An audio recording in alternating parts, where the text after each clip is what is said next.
sustainability is to sustain, to extend life, not just of the fish or the natural resource, but of us.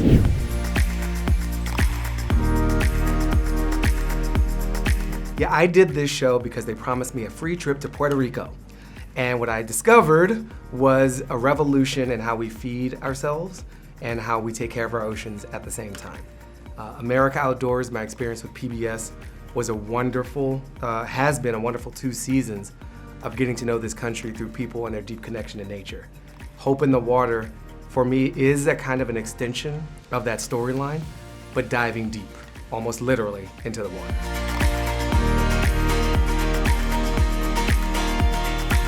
My episode is tentatively titled Fish in the Sea. We'll see if that's the final one, but it is about fishing and the different methods across multiple places, Puerto Rico, Scotland, and an island in Hawaii, that have found more sustainable ways of us getting food from the sea in terms of our fishing diet. In Puerto Rico, I went and met with people who have found a way to sustainably catch squid. And they've done it after Hurricane Maria devastated that island. They've done it as a way to find food locally, where this is an island that imports so much.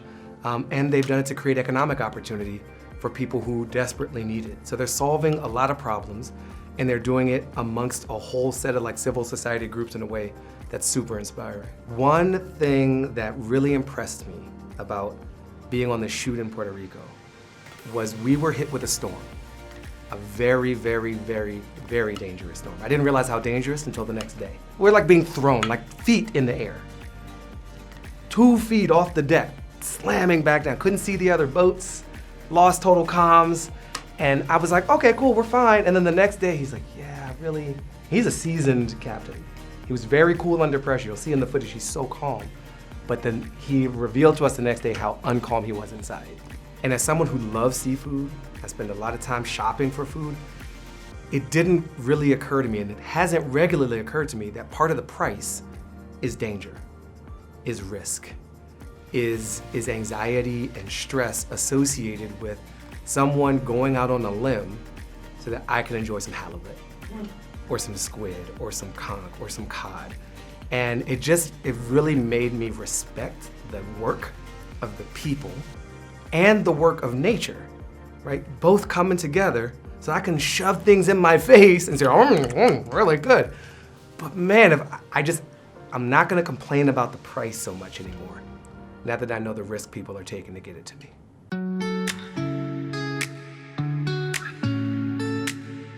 We did an episode in Maine in season 2, and I went out on an oyster farming boat. Sustainable oyster farmers went out on the boat. They put me to work, as did the fellas in Puerto Rico.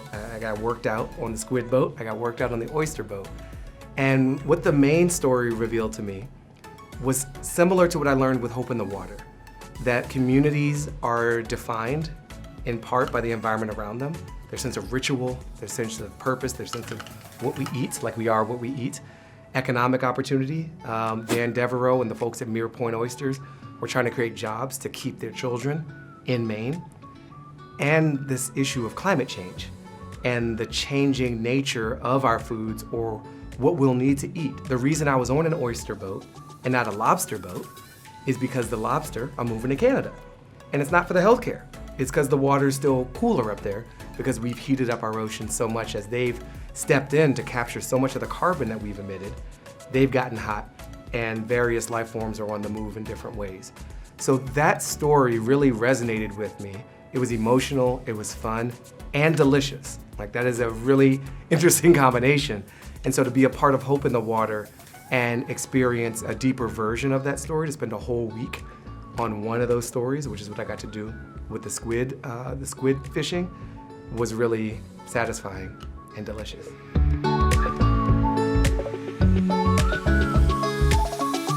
We learn and know things in a lot of different ways. And so much of the world is very mental. We're reading articles and trying to get our talking points together, and we want to sound smart, or at least avoid looking dumb. And so if you can't cite the right number, if you didn't read the study, or you don't speak as articulately as someone else, it can be very intimidating. and uninviting to participate in how we shape our future. Being on a boat with scientists/laborers who are physically working to create a future that sustains us and sustains the oceans that we need, it's like the most immersive educational experience and way more memorable and a little scary, right? Because you're in a boat and there's storms and there's waters, but we learn with our senses in that kind of environment. And I got to learn much more deeply than reading about it. Not everybody gets to do it, so we brought cameras and we brought microphones to try to make it as immersive as possible. And I hope people feel the story more than just intellectually understand it.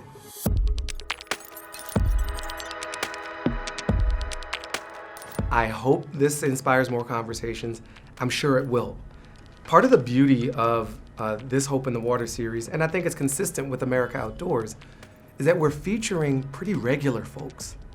Not everybody who's in this show has given an epic TED Talk or has a PhD from Harvard or Oxford or is on some kind of presidential commission writing fancy reports.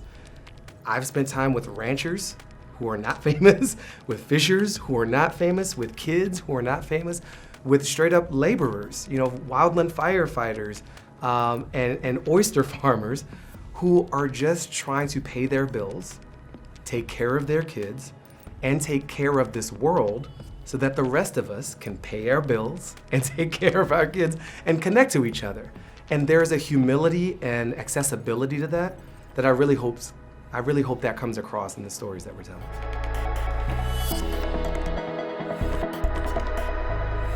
I'll let you in a little Hollywood secret. We're meeting today for the first time. So we'll be together on a panel in 30-something minutes as we're recording this. I have never met Martha Stewart. I briefly met Shailene. I know their work from a distance and have admired them. And what I appreciate is that this series, along with guest star Jose Andres, represents this multi-everything. We've got multiple races and multiple genders, and we're all in the storytelling business, but we've done it in very different ways and are trying to serve in different ways. And so I'm hoping that we form this kind of Blue Foods dream team to bring people to the ocean through the various lenses that we have, and that we can combine our demographics and our followers and our interest groups to have a common understanding of our common destiny and common possibility around sustaining the oceans and sustaining ourselves.